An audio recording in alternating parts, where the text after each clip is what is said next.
اهلا بكم. فن الثوره، فقره الثابته في مكملين النهارده كل يوم خميس بنستعرض فيها مواهبكم على مدار الاسبوع اللي بتبعتوها لنا على ايميل اسامه-جويش@مكملين.tv.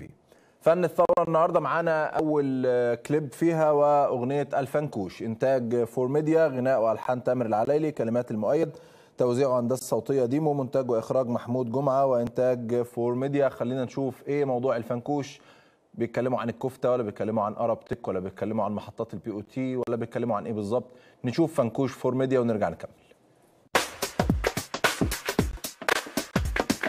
يا شعب يا عشمان اتقل كمان وكمان، السيسي ناوي يدوس خلاص على الغلبان. يا شعب يا عشمان اتقل كمان وكمان، اتقل السيسي ناوي هيدوس خلاص على الغلبان. الحد الأدنى خيرك يا بلدنا، والمليون واحدة أبورونا واحدة، وسلاحنا الروسي كل ده بفلوسي، وجهاز الكفتة طب حتى اليافطة طلع فنكوش.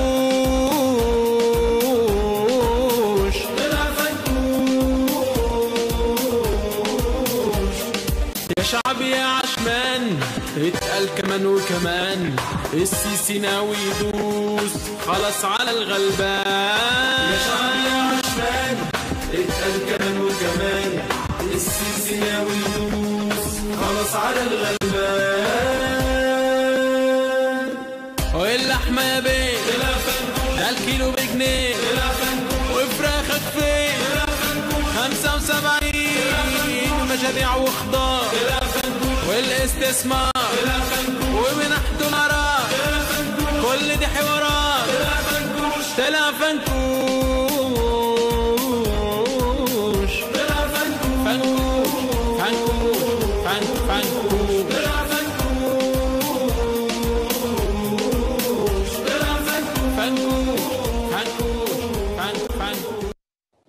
فنكوش ايه في مصر بعد الانقلاب العسكري؟ ما طلعش فنكوش. عدلي منصور طلع فنكوش، طلع بينام اكتر ما بيصحى. عبد الفتاح السيسي طلع فنكوش، راجل لا ليه في عسكريه ولا ليه في مدنيه، مالوش غير في النحنحه والهاشتاج الكبير اللي طلع عليه، وفي الاخر كمان طلع بيسرب. كل حاجه طلعت فنكوش. المخابرات الحربيه طلع بيتسرب لها، محمود حجازي متسرب له يعني بعدد شعر راسه في تسريبات مكتب السيسي. كل حاجه في مصر طلعت فنكوش.